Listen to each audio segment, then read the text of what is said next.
Can I ask you, would you say that Labour is the party of a two-state solution? It is. Labour is, got a clear policy about the two-state solution, but I think what a lot of people here want to see now is a timetable for recognition of Palestine.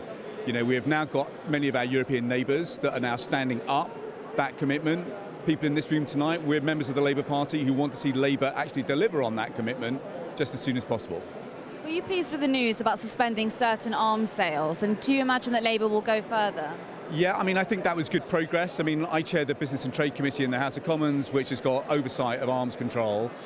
We acquired that oversight a bit earlier in the year, and in the space of a couple of months, we were able to light up some of the decisions that just to me looked completely wrong. There is obviously a clear and present risk that arms that the UK is selling risk human rights violations. And so the decisions that were taken by David Lammy and Johnny Reynolds are good, that is progress, but we've got to get to the bottom of why it's only a partial ban and not a full ban. And those are hearings that I want to get organised as soon as we get back in Parliament, so that Parliament can then come to a view about whether the government has got the balance right or wrong.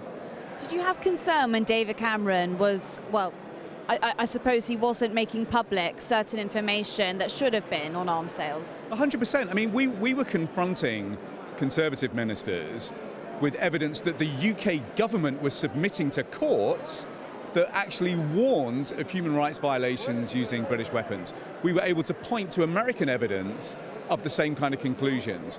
And so when we confronted ministers with this evidence, their own evidence, what we just got was a stony-faced silence. And so it was pretty clear to us that ministers under the last government were basically sitting on the evidence.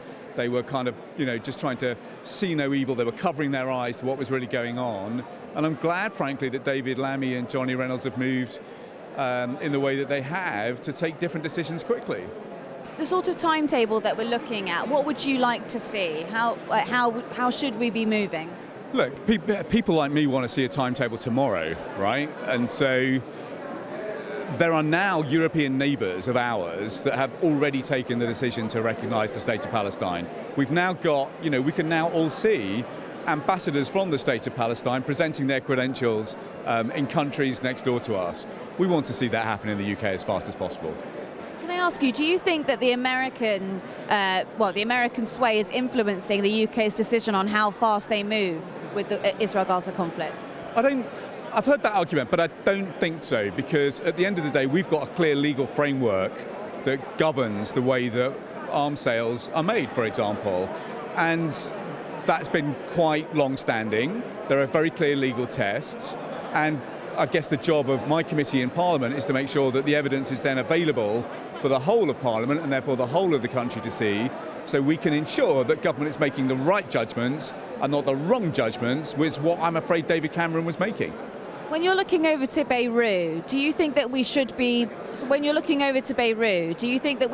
interventionist with the escalating conflict there?